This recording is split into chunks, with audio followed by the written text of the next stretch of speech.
Olá, Rafael, e a todos do Elite Oculta. Eu me chamo Ricardo, e este fato ocorreu comigo há mais de 10 anos. E na época, eu morava em Salt Lake, no estado de Utah, nos Estados Unidos. Sou brasileiro, mas como nasci em família mormon, durante a minha juventude eu saí no serviço de missionário com destino a Utah.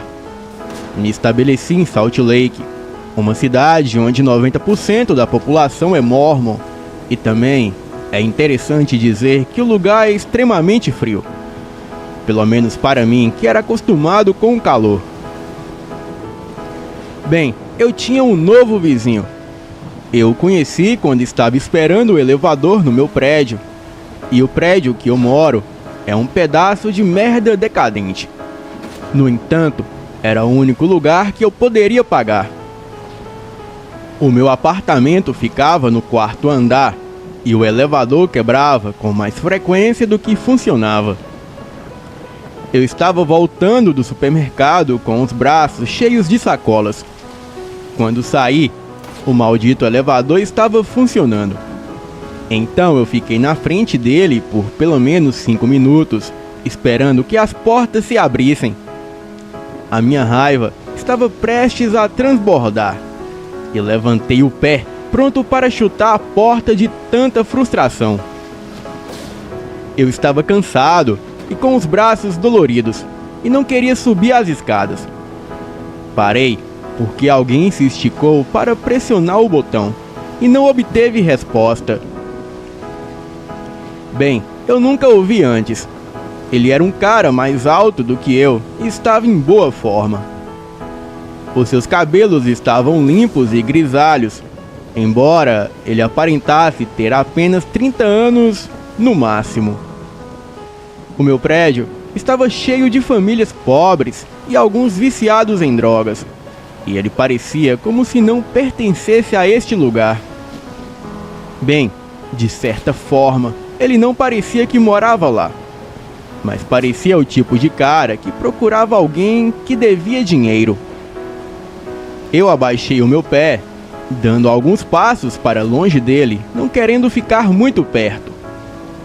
Ele olhou para mim quando me mexi, os seus olhos azuis me encarando, e eu senti o suor começar na nuca com o seu olhar intenso.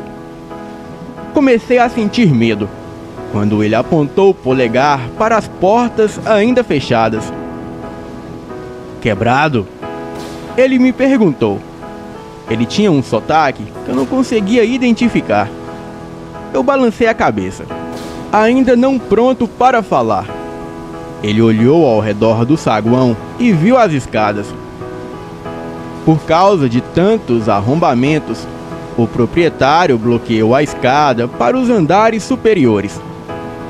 Porém, não tinha encontrado uma maneira de impedir as pessoas de acessar os andares dos apartamentos com o elevador se elas passassem primeiro pelo saguão. E com ele sendo quebrado tantas vezes, ele não precisava se preocupar.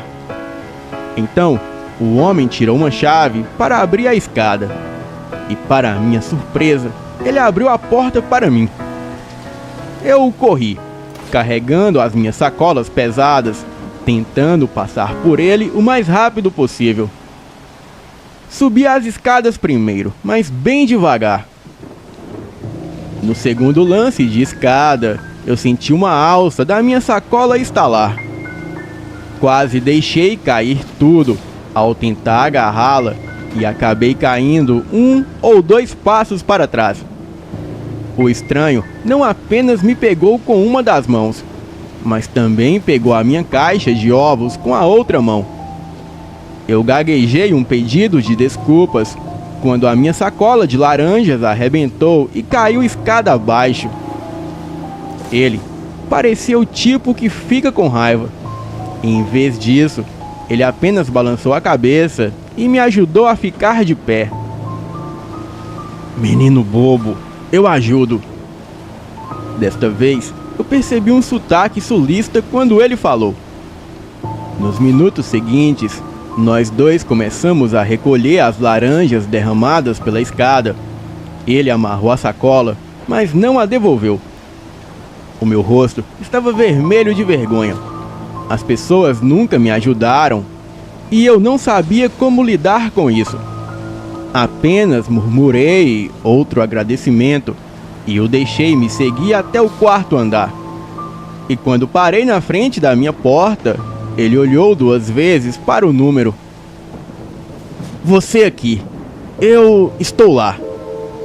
Ele disse apontando para a porta ao lado da minha. Bem, eu sabia que o meu vizinho se mudou na semana passada. Então, eu me perguntei quando ele chegou. Ficamos olhando um para o outro, um pouco sem graça, e ambos sem saber o que dizer. Normalmente, eu era mais extrovertido do que isso.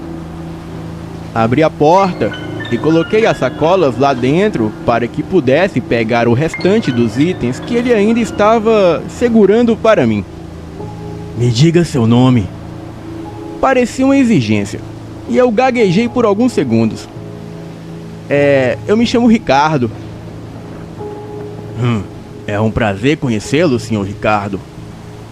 Então, eu perguntei o nome dele. Ele congelou, parecendo um segurança de clube que estava prestes a expulsar um bêbado. Parecia que eu cometi um erro grave. Dmitri. Ele disse finalmente. Tive a sensação de que era um nome falso, apenas o primeiro nome que veio à cabeça dele. Com o tipo de pessoa que morava neste prédio, eu não o culpei por não querer que ninguém soubesse quem ele era realmente. Eu dei a ele um sorriso que esperava não parecer tenso. Obrigado por me ajudar, senhor Dmitri. Ele era mais velho do que eu, mas nem tanto para chamá-lo de senhor. Ele me deu um aceno de cabeça rígido e me deixou entrar em seu apartamento. Eu não tinha uma explicação do porquê estava agindo de forma tão estranha perto do meu vizinho.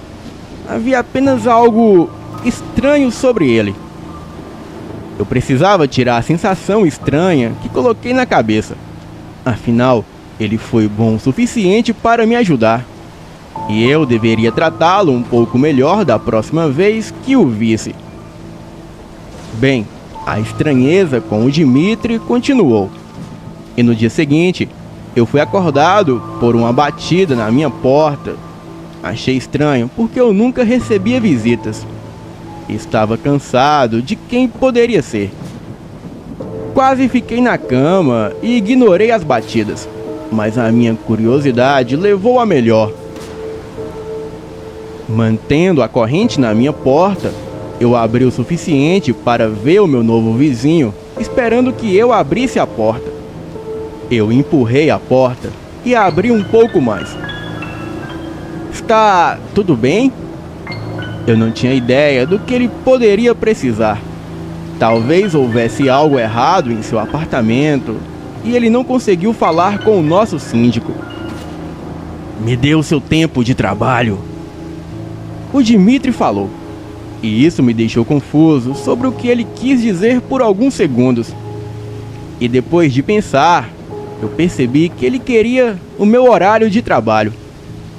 Bem, eu não estabeleci turnos, mas passei o meu horário de trabalho para ele. Dmitri, você quer que eu pegue o seu número e eu posso te enviar uma mensagem quando eu estiver no trabalho? Eu perguntei. Ele acenou com a cabeça e eu voltei para dentro para recuperar o meu fôlego. O telefone dele parecia um telefone bem antigo. Quando ele puxou do bolso para que pudéssemos trocar os números. E depois que enviei a mensagem, ele acenou com a cabeça. E de repente, eu me arrependi. Parecia que ele estava planejando usar essas informações para propósitos nefastos. Ou eu estava realmente ficando paranoico. Olha, Ricardo, eu trabalho em casa, mas só quando você não está em casa.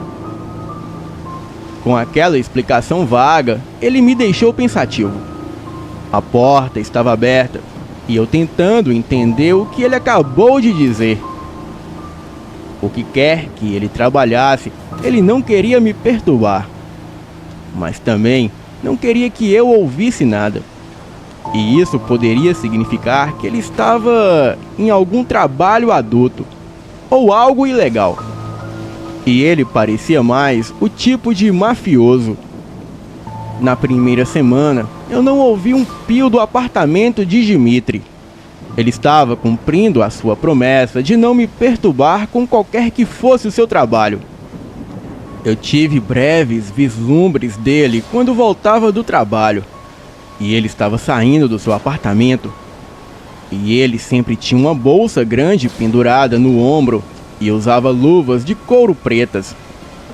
Bem, eu não vi uma motocicleta no estacionamento e me perguntei se ele andava em uma. E quando nos víamos, ele me dava um breve aceno de cabeça e eu achei que era assim que nos trataríamos. Bem, ele me ajudou, mas também tinha um ar perigoso. Até mesmo os viciados que ficavam na frente do prédio deram-lhe espaço quando ele se aproximou deles. A segunda vez que conversamos foi porque ele invadiu o meu apartamento. Bem, por um bom motivo, e não foi totalmente minha culpa. Estou começando a me perguntar se sou desajeitado ou apenas tenho azar. Coloco um frasco de aspirina em cima da geladeira e enquanto pegava as coisas para começar a preparar o jantar, eu senti uma dor de cabeça lentamente invadir o meu cérebro. Peguei o frasco de aspirina apenas para derrubá-lo. Rolou ainda mais para fora do alcance e em vez de encontrar o meu banquinho, eu subi no balcão da cozinha. Um braço apoiando o meu peso no armário e o outro estendendo a mão para a garrafa. Eu ouvi um leve rangido no segundo em que tudo desabou. Os meus armários de má qualidade não estavam pregados na parede corretamente, incapaz de suportar o meu peso. Ele saiu da parede, esmagando a minha cabeça e derramando seu conteúdo no caminho para baixo. Senti o sangue começando a escorrer do corte na minha testa e todo o ar foi expulso dos meus pulmões quando caí no chão com o armário em cima do meu peito. Sem dúvida, o barulho de pratos e xícaras se quebrando teria sido ouvido nos apartamentos próximos ao meu. Fiquei no chão e a cabeça latejando por um tempo. Então eu me senti enjoado e tonto de dor. O meu celular no balcão fora de alcance e eu só podia esperar que o corte fosse menor. E eu não tinha carro para ir até o hospital. Ricardo! Eu olhei para cima e Dmitry estava parado na porta da minha cozinha, olhando para mim.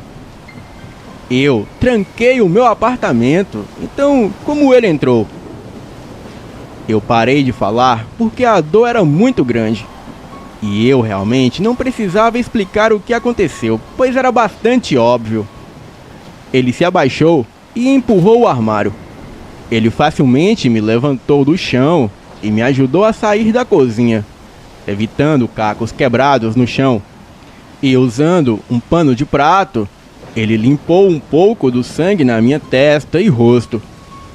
Eu não estava em condições de questionar o que ele estava fazendo ali.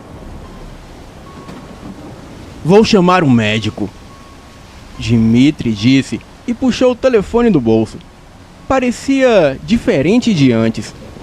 Eu abri a minha boca para protestar, mas um olhar dos seus olhos azuis foi o suficiente para me calar.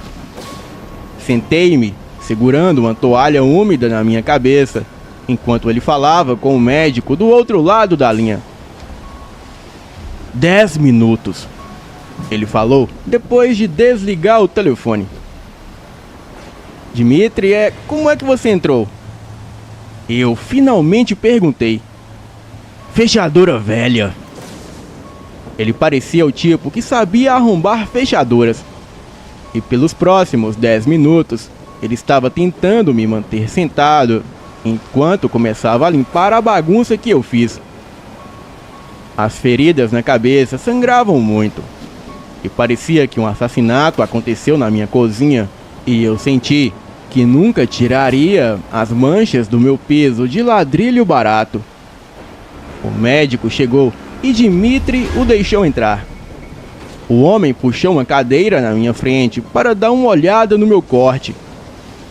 Ele colocou uma sacola na mesa ao nosso lado. E ele parecia um médico do século XIX. Os seus óculos eram redondos, com aros dourados, e ele estava vestido com um colete com uma camisa de botão por baixo. O seu cabelo preto, penteado perfeitamente para trás, da mesma maneira que todo homem usava nos anos 50. Ele tirou uma caneta da lanterna para que pelo menos as suas ferramentas não fossem antiquadas. Ele iluminou os meus olhos e me fez segui-lo. Sem danos cerebrais. Então, isso é bom. Só muito sangue e um pequeno corte. O Dmitri poderia ter lidado com isso sozinho, mas suponho que ele queria ter certeza de que o seu cérebro não estava danificado. O homem disse isso e se apresentou como o Dr. Fion. Então ele sentou-se e começou a olhar para mim. O seu tom era severo, mas um tanto paternal. Olha, doutor, eu lamento trazer você aqui. Eu poderia ter ido para o hospital. Eu disse, sentindo-me envergonhado. Não se preocupe, jovem. Atender em casa faz parte do meu trabalho. Muitos dos meus pacientes não conseguem comparecer à minha clínica por vários motivos. Ele limpou totalmente o corte e começou a costurá-lo sem me dar nenhum aviso. Foram apenas 3 pontos, mas ainda assim doía. Ele é um cara legal, mesmo que ele pareça muito assustador. Continuei falando, tentando me distrair da dor. Olha, ele não parece ser o tipo de pessoa que ajuda assim. Eu acho que ele simplesmente não quer se mudar novamente. Se você olhar além dos tipos de pessoas que vivem nesta área, este lugar é muito bom. Aluguel barato e perto de tudo que você precisa. O médico explicou. E quando o corte foi resolvido, ele colocou as ferramentas de volta na bolsa de couro. E quando as ferramentas foram guardadas, ele pegou uma garrafa térmica e uma caixa de biscoitos. E ele serviu uma pequena xícara de chá que cheirava a flores. Eu nunca vi um tipo de chá que cheirasse tão doce e fosse de uma cor rosa antes. Aqui, beba um pouco disso e coma alguma coisa. Eu tenho uma pílula para te ajudar com a dor, mas você precisa primeiro ter algo no estômago. A minha cabeça doía, mas era controlável. Não, doutor, está bem. Não está bem. O Dr. Fion sentou-se olhando para mim, com a tampa da garrafa térmica com o chá ainda na mão, para que eu tomasse dele. Percebi como estava sendo rude.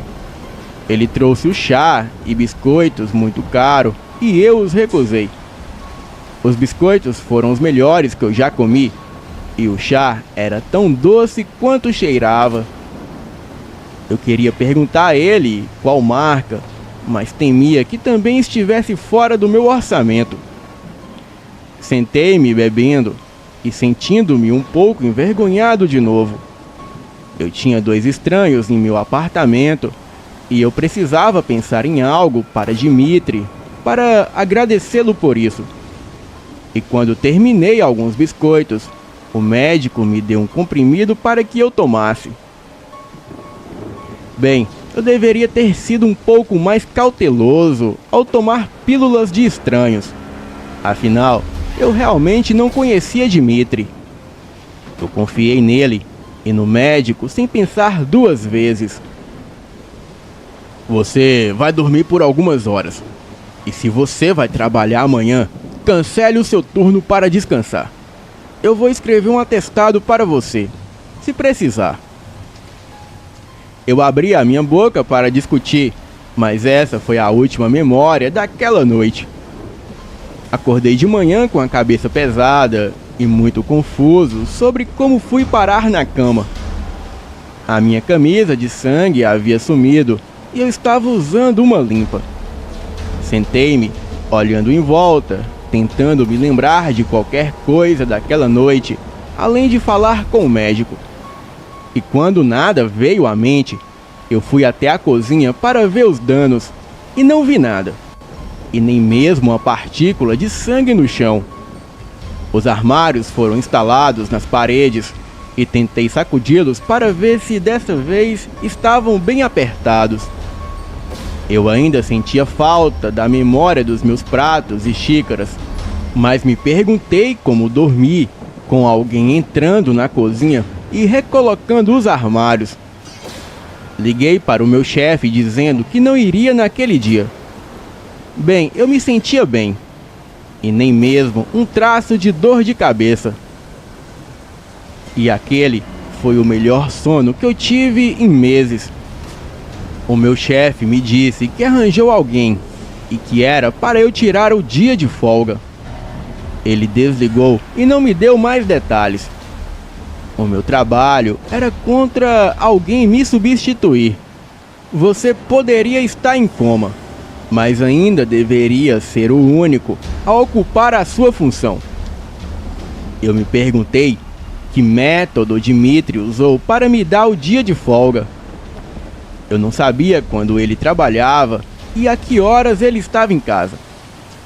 Eu fui até a porta do lado e bati, esperando que ele estivesse lá para que eu pudesse agradecê-lo. Eu poderia ter mandado uma mensagem para ele, mas senti que deveria ser pessoalmente. A porta se abriu e ele olhou para mim. A sua expressão fria nunca mudava. Obrigado por me ajudar. Você pediu ao proprietário para substituir os meus armários? Eu disse em voz baixa. Não, eu mesmo fiz, pois trabalhar em madeira é um hobby para mim. Da noite para o dia, esse homem reconstruiu todo um conjunto de armários para um estranho. Tentei dar uma olhada dentro do seu apartamento e parecia idêntico ao meu. O seu corredor tinha folhas de plástico cobrindo o chão, o que fazia sentido porque ele estava no meio da pintura. E perto da porta havia pingos de manchas marrons secas ao longo do rodapé que ele ainda não tinha coberto. E eu estava prestes a perguntar a ele sobre os seus planos de renovação de contrato do aluguel. E quando ele estendeu a mão e tocou levemente o corte costurado na minha testa. Isso vai deixar uma cicatriz. Sim, eu disse, não acrescentando nada útil à conversa. Eu congelei tentando descartar o pensamento, pois ele era apenas um cara legal, só isso.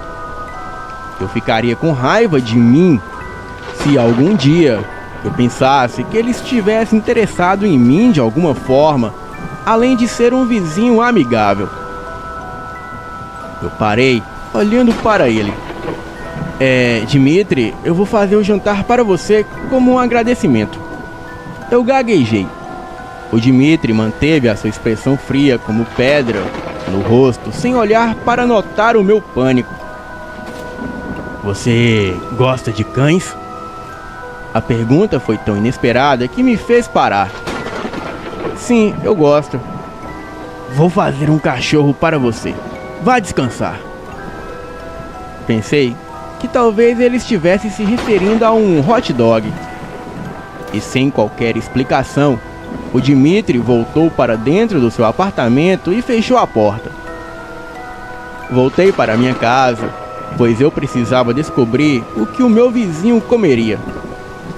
Bem, ele não parecia ser do tipo exigente. Ele disse que trabalhar com madeira era o seu hobby, então talvez ele me fizesse um cachorro de madeira. Mas por quê? Será que ele estava gostando de mim? Bem, eu nunca me interessei por caras antes.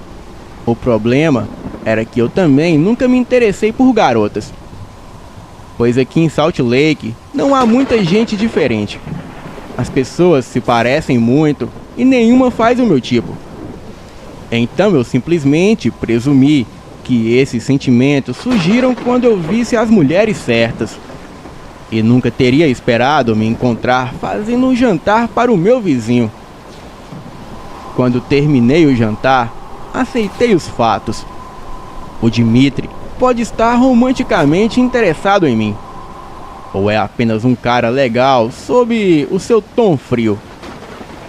Em nossas curtas interações, eu me apaixonei por ele e estava determinado a não fazer nada a respeito. Eu atribuí isso ao fato de estar muito carente e não tinha amigos. E devido a uma longa e dramática história familiar, eu não tinha contato com nenhum deles. Na verdade, eu nunca tive amigos íntimos. A partir daí, fomos nos apaixonando cada vez mais. E então, o esperado aconteceu. Nós transamos loucamente, a cama pulava e era uma loucura geral.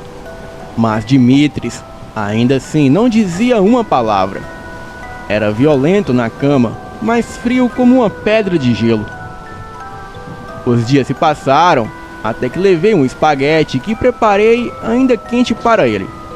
E quando a porta se abriu, eu estendi os recipientes de comida.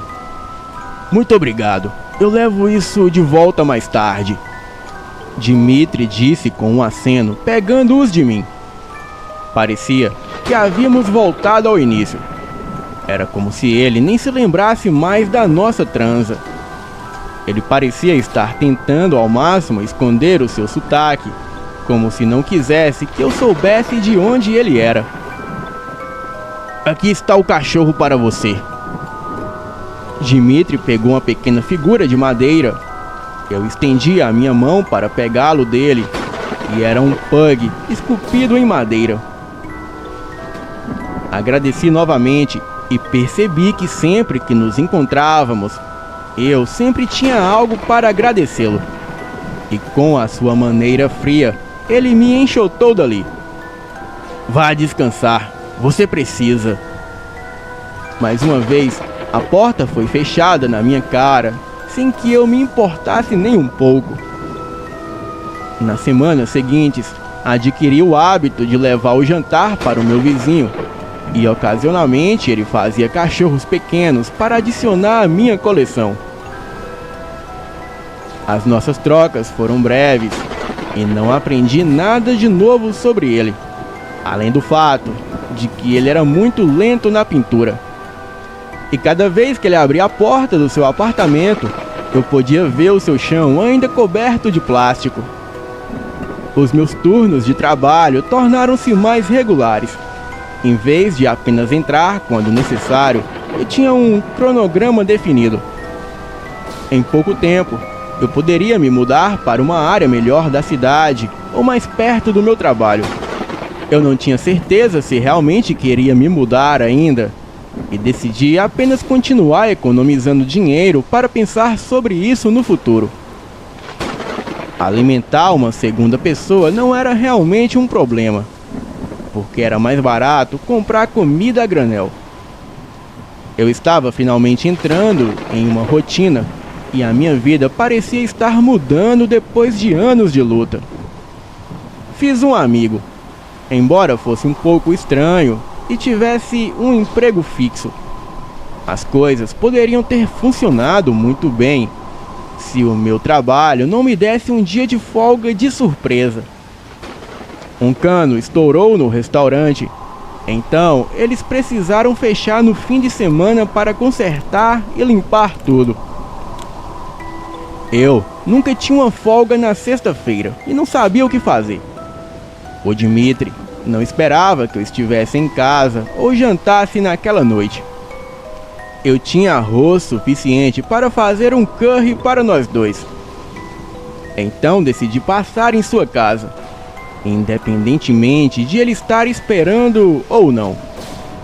Eu ouvi a voz de Dmitry do lado de fora.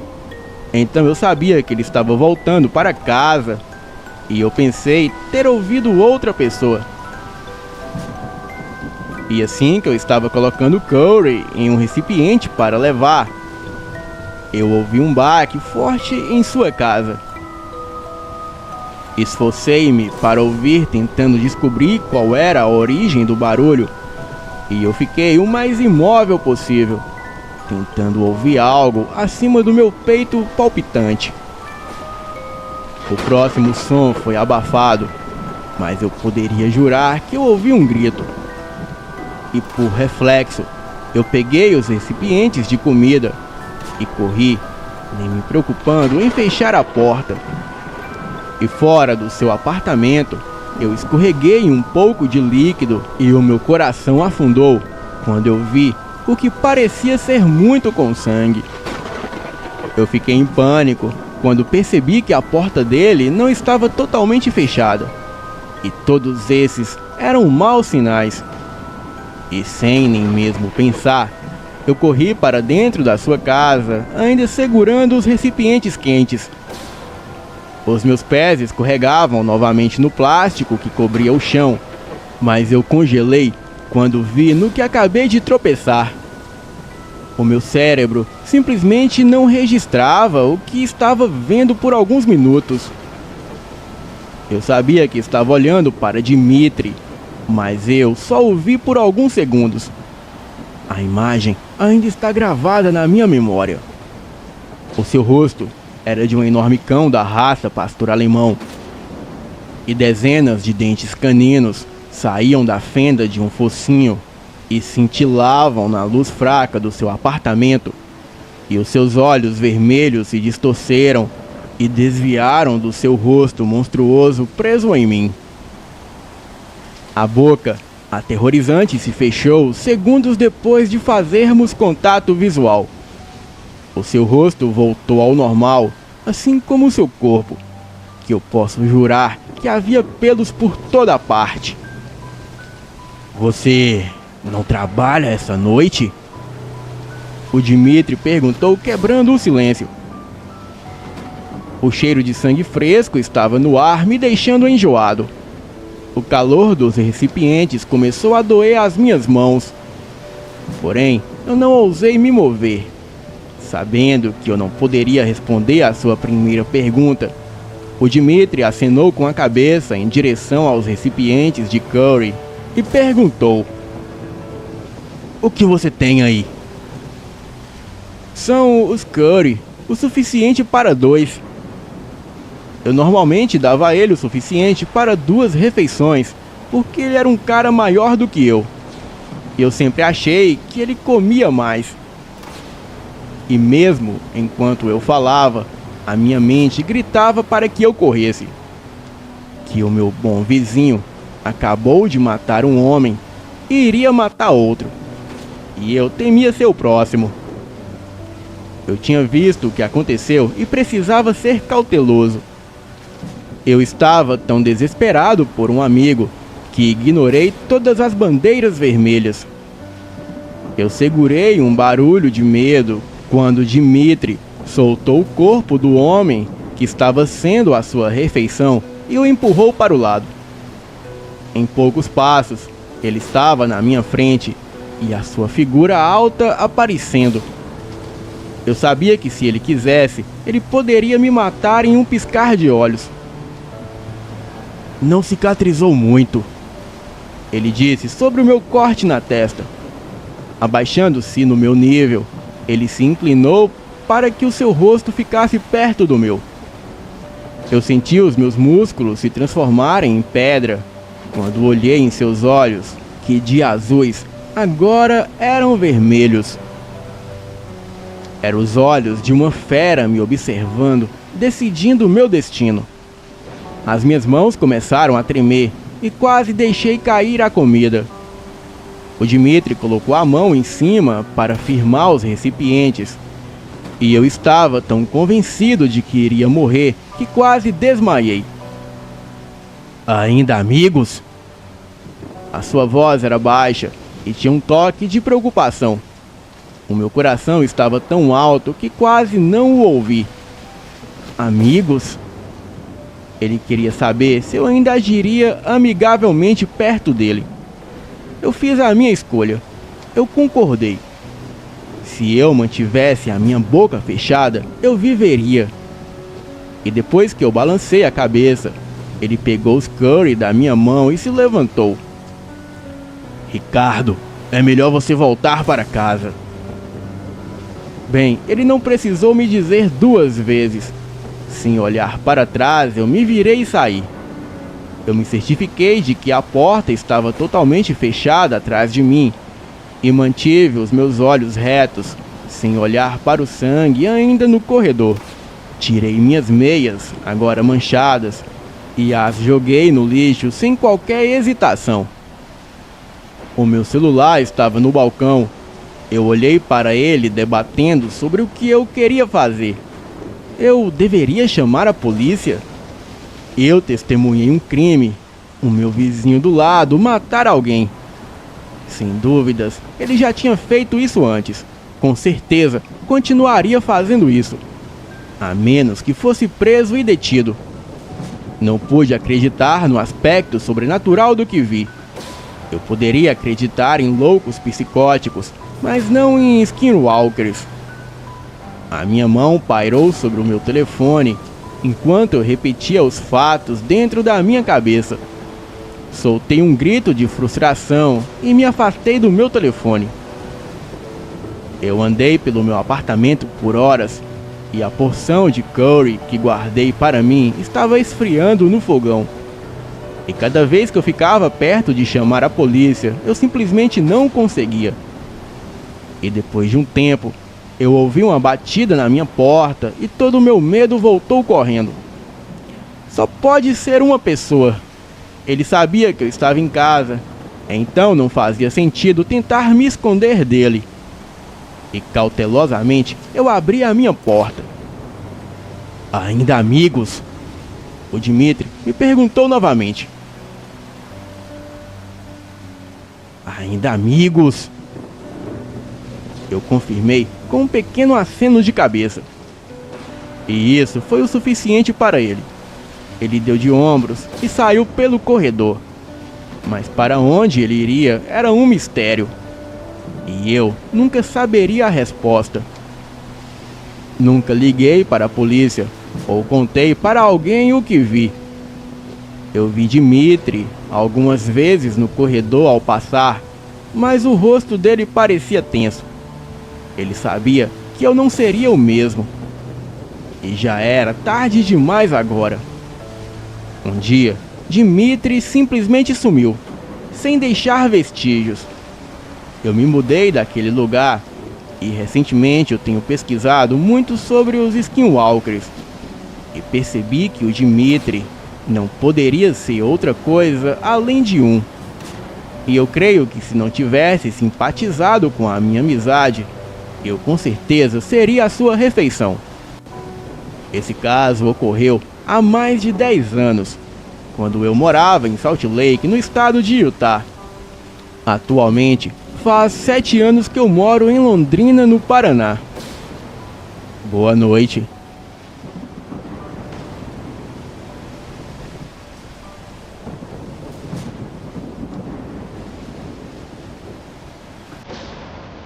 Meu nome é Inácio.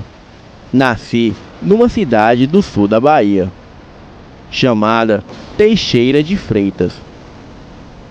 Não conheci os meus pais e fui abandonado na rodoviária da cidade. Fui adotado por um casal muito pobre que me achou. Eles eram alcoólatras e vivi numa total pobreza.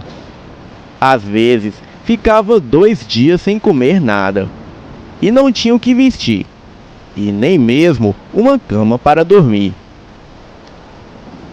Era acolhido por vizinhos e pelas pessoas que passavam na rua. E não demorou muito para os meus pais adotivos morrerem de cirrose hepática. Aos 9 anos de idade, estava sozinho e sem direção. Morei nas ruas muito tempo. Comia o que achava no lixo e quando achava. Nada dava certo em minha vida. Até que um dia, um fazendeiro me chamou e disse: Rapaz, você já está ficando homem. Eu preciso de alguém para executar alguns serviços para mim. Perguntei ao fazendeiro que tipo de serviço. E ele me disse: eu vou te treinar para executar algumas coisas que eu não posso. Tipo, um servicinho sujo. E em troca, eu vou te dar um lugar melhor para dormir e 3 refeições durante o dia. E também vou te dar um dinheirinho para você comprar roupa. Achei aquela proposta estranha, mas para quem nunca teve o que comer e nem aonde dormir, até que não seria má ideia. Prontamente, aceitei a proposta daquele homem egocêntrico e arrogante. Mal sabia eu que estava entrando no abismo sem fundo e queria destruir toda a minha vida para sempre. Comecei a treinar tiros com o capataz da fazenda. Eu era uma pessoa revoltada com a vida, e não foi difícil eu começar a entender o que aquele homem queria de mim. Vocês não sabem como tem gente ruim nesse mundo. Pessoas que até o diabo teria medo. O estado da Bahia é sem dúvida o estado que mais tem maldade neste país. Falo isso porque eu nasci nele e vi muita coisa ruim, principalmente a magia negra. Mas vamos lá. Neste ponto, vamos chegar mais na frente. O ano era 1970, uma época de rebeldia e de mudança na sociedade brasileira. Quando eu completei 20 anos, o fazendeiro me deu a minha primeira missão: matar um homem que estava dando trabalho. Este homem não queria vender o seu sítio, que fazia divisa com a fazenda. Aquele fazendeiro era ganancioso e queria cada vez mais aumentar sua propriedade. O fazendeiro disse que se eu completasse essa primeira missão, eu iria receber uma casa aos arredores da fazenda para mim dormir. Aceitei de prontidão aquela tarefa, mas não sabia que estava vendendo a minha alma para o diabo. Fiz uma tocaia para um infeliz homem que estava voltando da cidade em uma carroça. O matei pelas costas e ele nem viu seu assassino. Eu havia dado 5 tiros na cabeça do coitado. Foi a coisa mais difícil que aconteceu comigo. Fiquei tão transtornado que via demônios rindo ao redor da minha cama, dizendo que eu iria para o inferno. Eu nem ao menos vi o rosto daquele homem, mas nos meus sonhos eu ouvia ele gritando e perguntando por que eu fiz aquilo. O tormento era muito grande, mas não sabia eu que quando se abre essa porta, é muito difícil de fechá-la novamente. Foram dias de tormento, mas logo passou e veio a segunda missão: matar um comerciante da cidade que devia ao fazendeiro. Fui até o comércio desse homem e entrei durante o dia e dei 5 tiros de calibre 38 no peito dele. Ao contrário do primeiro homem, desta vez eu senti prazer em matar. Eu já estava acostumado. Comecei a ganhar dinheiro e a me vestir melhor, e a ser muito querido pelos fazendeiros, pois eu era útil. Estava ali dando muito lucro por causa das encomendas. Em apenas um ano, eu matei 7 pessoas para aquele fazendeiro. Era um assassino, mas eu tinha um código: não matava crianças, nem inocentes e nem mulheres. A minha vida estava destruída. Eu não tinha paz. Não dormia direito à noite. pois os rostos daquelas pessoas que eu matei me assombravam em meus pesadelos. Não coloquei culpa na sociedade como muitos assassinos fazem. Sabia que eu era o único culpado de estar nessa vida. Mal sabia eu que existe a lei do retorno. E tudo de mal que você faz na terra, você vai colher. É a chamada lei da semeadura. Ninguém planta arroz e colhe feijão. O fazendeiro maldito ficava cada dia mais rico. E eu era o seu braço direito. Além de ser o assassino particular, eu era também o seu segurança pessoal. E ia com ele para onde quer que ele fosse. Certo dia, apareceu na cidade vários ciganos e acampou perto da fazenda daquele fazendeiro.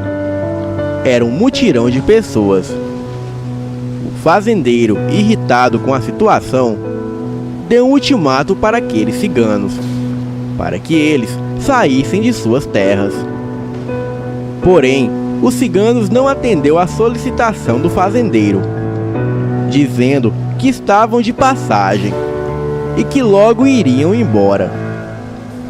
Mas naquele momento não iriam a lugar algum, pois eles estavam acampados nos arredores da fazenda e o fazendeiro não tinha direito algum de expulsá-los dali.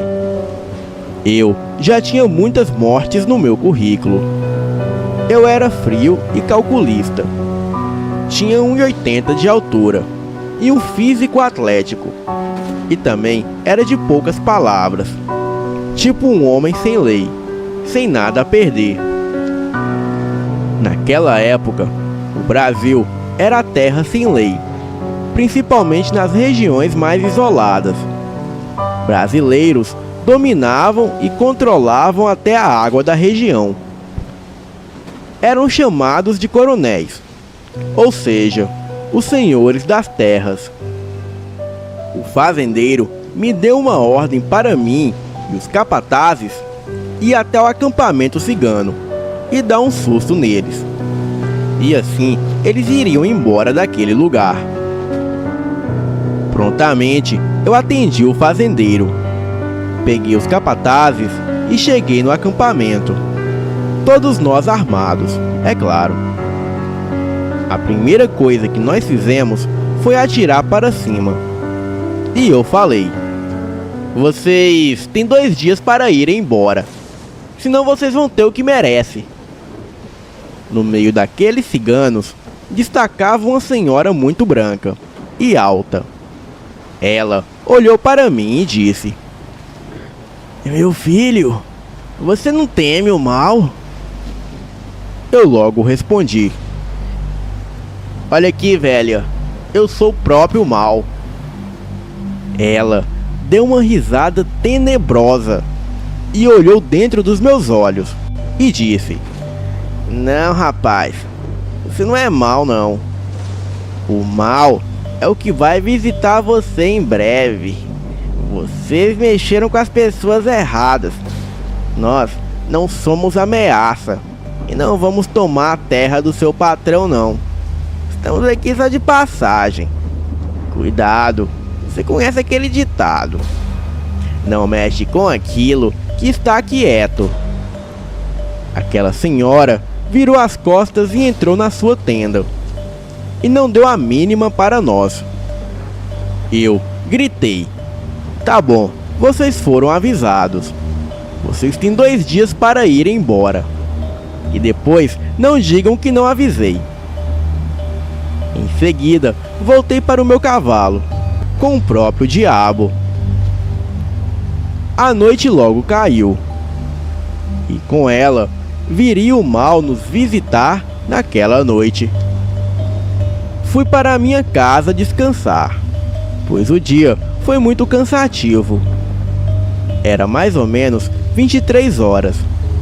E acordei com um barulho muito alto de gritos. E um vulto de alguém na minha porta, desesperado, pedindo para mim abrir. Era um dos capatazes, todo ensanguentado e com muito pavor. Ele chegou e falou: "Homem, sai já daí, vem nos ajudar, pois o diabo tá aqui nos visitando." Peguei o meu 38 e fui correndo até a casa grande. Chegando lá, dei de cara com uma cena tenebrosa. Haviam 2 capatazes da fazenda estraçalhados ali no chão. Eles estavam partidos ao meio. A situação era tão desesperadora que a gente não sabia quem era quem, de tão mal que ficou os corpos. Cheguei no capataz, que foi me buscar em casa, e perguntei: "O que aconteceu aqui? Quem fez isso com esses homens?" Nós estávamos em ronda pela fazenda e de repente ouvimos um galope como de um cavalo, mas os passos eram muito altos e vinham em nossa direção. Achávamos que era algum capataz, mas quando olhamos já era tarde demais e não deu tempo para dar nenhum tiro. Era uma besta fera, de mais ou menos 1,80 m de altura, e estava em 4 patas. Aquela besta era muito rápida e veloz, como um cavalo de raça. A criatura veio para cima de nós e, em questão de segundos, estraçalhou o Pedro e o José. Foi tão rápida a cena que só ouvi os gritos de pavor dos pobres homens, que eram partidos ao meio somente com 2 mordidas. Foi uma cena tão apavorante que eu fiquei petrificado. A fera tinha dentes enormes, orelhas pontudas e olhos vermelhos como fogo. A criatura olhou para mim, ainda com sangue em sua boca. E por incrível que pareça, ela falou: "Avisa o seu patrão que eu vou buscar ele também." Aquele animal corria como o vento e atravessou a cerca, e assim foi para a floresta. O homem estava tão aterrorizado que desmaiou. O estrago já havia sido feito. Eu não acreditava na cena que estava vendo. O fazendeiro acordou com os barulhos e foi até o local onde estávamos vivendo aquilo. E também ficou aterrorizado, igual aqueles homens. Ele me olhou e disse: "Quem fez isso com eles?" Eu respondi: "Deve ter sido uma onça, não sei." E o fazendeiro disse: "Eu sei do que uma onça pode fazer, e isso aqui não é trabalho de onça." O capataz, que estava desmaiado, disse que era uma fera, mas eu não acredito que essas coisas existem. O fazendeiro me olhou e disse: "Toma cuidado, homem, com o que você fala. Eu já vi muitas coisas na minha vida, e os meus avós contavam muitas histórias de lobisomem. E essas histórias dão medo até nos mais corajosos dos homens." Quando amanheceu, enterramos aqueles pobres coitados. Eles não tinham famílias, pois eram de outros estados, e a gente não tinha a mínima ideia de achar os seus parentes. Então, enterramos eles ali perto da fazenda.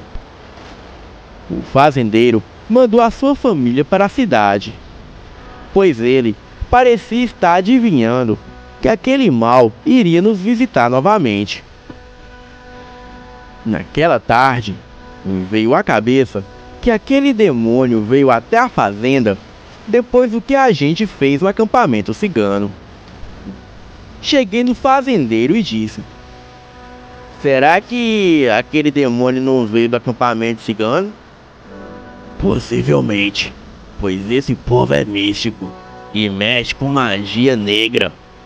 Infelizmente, mexemos com as pessoas erradas. Agora, vamos colher o que plantamos. Ou vamos lá e matamos todos eles, ou aquela fera vem aqui e mata todos nós. Prontamente eu disse. Mas e se não forem eles os culpados?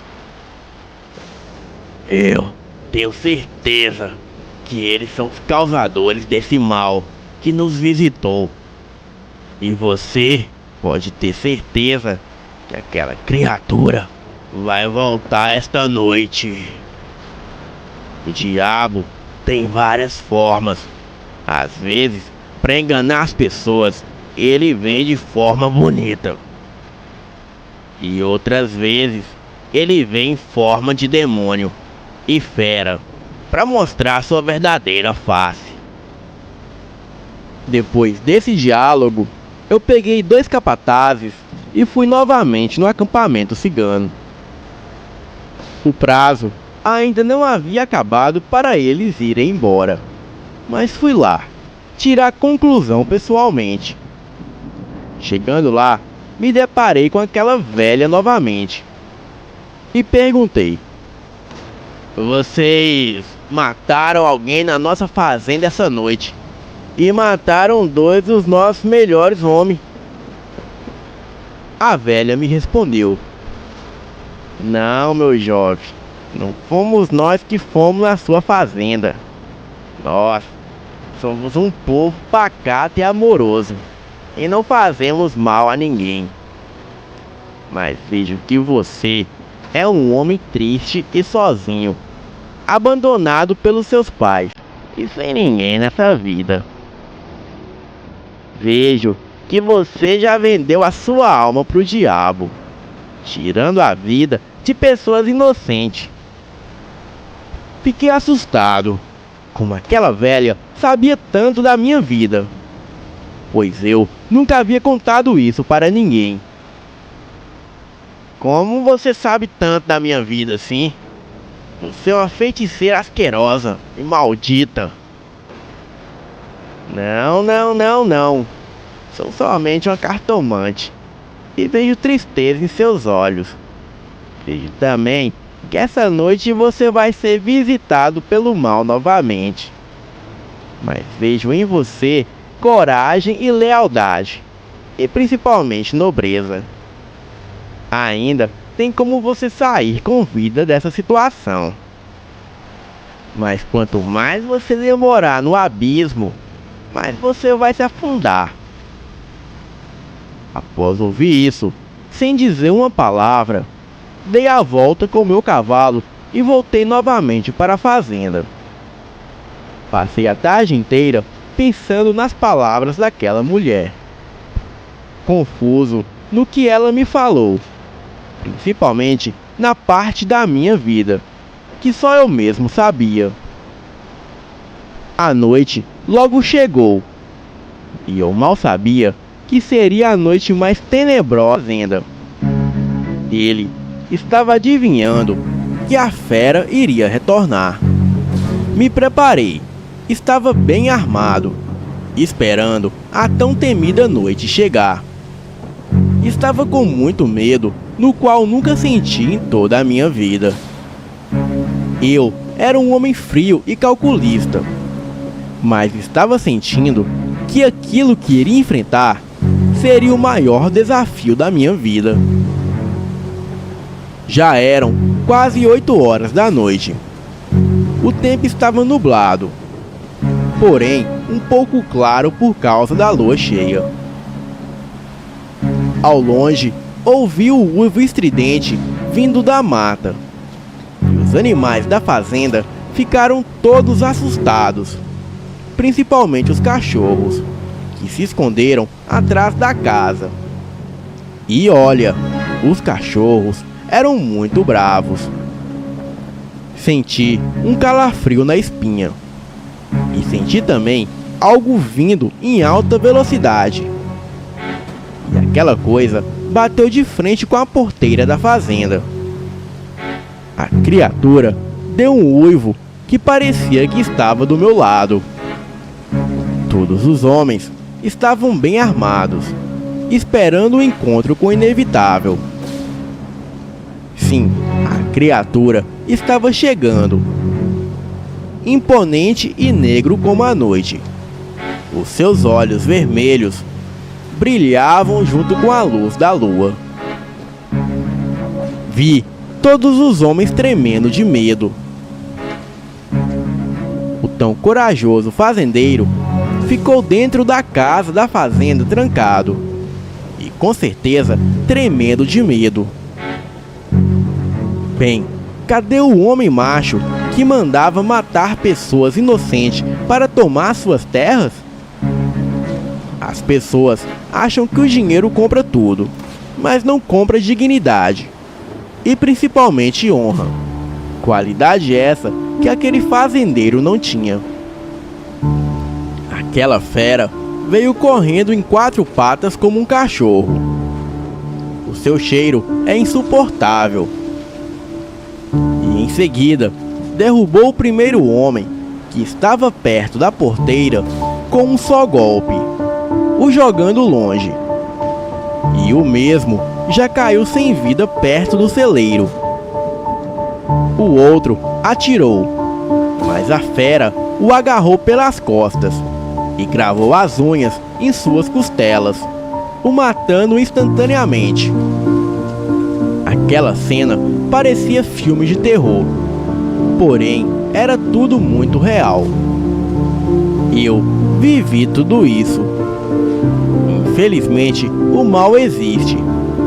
Tem muitas pessoas que não acreditam e zombam, mas eu sei o que vi naquela noite. Aquela fera era muito grande, imponente, tenebrosa e principalmente silenciosa. E aquele mal veio até nós. A criatura matou mais 2 homens, de modo cruel e avassalador. Nunca tinha visto uma criatura tão rápida. Nem a velocidade de uma onça se assemelhava à velocidade daquela coisa. A fera falava com uma voz embaraçosa. Chegou até mim e disse: Te dou uma oportunidade para fugir, porque quem eu quero tá dentro da casa. Pensei comigo, aquele fazendeiro merece morrer, pois ele tinha feito mal a muitas pessoas, e a mim também. Montei no meu cavalo e saí em disparada dali. Os demais homens que sobreviveram fugiram todos para suas casas. A criatura só queria o fazendeiro. Alguma coisa me disse para mim não confrontar a fera, porque eu não teria chance alguma. Talvez aquela criatura me deu uma chance, porque Deus estava me dando uma chance para mudar de vida. Deus tem propósito em tudo. Ele não faz nada à toa. Sei também que o fazendeiro merecia aquele castigo, pela maldade que ele impôs na região por mais de 30 anos. Antes de mim, ele já teve vários assassinos de aluguel. Também ouvi ele falar que matou uma família inteira por causa de ganância. E antes que eu saísse dali, a fera disse: Vai embora enquanto você pode, e eu vou visitar o dono da terra. Depois eu vou atrás de você. E se você não for embora, eu te mato. E a sua arma não pode me atingir. Aliás, arma nenhuma pode, pois o dia do acerto de contas chegou. Montei no meu cavalo e passei na casa que eu morava. Juntei rapidamente algumas peças de roupa e um dinheiro guardado que eu tinha. Ao longe, ouvi os gritos do fazendeiro vindo da casa grande da fazenda. A fera derrubou a porta e teve um encontro frente a frente com um ganancioso fazendeiro. Os gritos dele eram tenebrosos e dava para se ouvir a quilômetros de distância. Aquele monstro matou o outro monstro devagarinho, fazendo ele sentir muita dor. Rapidamente eu saí em disparada com meu cavalo, deixando o acampamento cigano para trás. E deixando também toda aquela minha vida ruim. Eu estava com vários planos na minha cabeça, e um deles era mudar de vida. Bom, nunca é tarde para mudar, e principalmente quando você está arrependido das coisas ruins que fez. Sei que vou pagar por tudo que eu fiz. Bem, já estou pagando. Mas é muito melhor um homem arrependido do que um homem maldoso na terra. Cheguei na cidade e comprei uma passagem para Minas Gerais, aonde me casei e tive 3 filhos. Estou muito doente. Sei que o meu fim logo chegará. Fiquei sabendo que depois que o fazendeiro foi comido praticamente vivo, não sobrou quase nada do seu corpo. Sobrou somente poucos capatazes de testemunhas. Sei que essa história parece mentira ou um filme de terror, mas é real. E eu vivi ela literalmente. Quem escreveu este relato foi o meu neto, pois eu tenho mal de Parkinson e não consigo escrever. Mas tenho certeza de uma coisa: tudo que você planta, você vai colher. Pode demorar, mas esse dia logo vai chegar. Muito obrigado a todos do canal. Boa noite.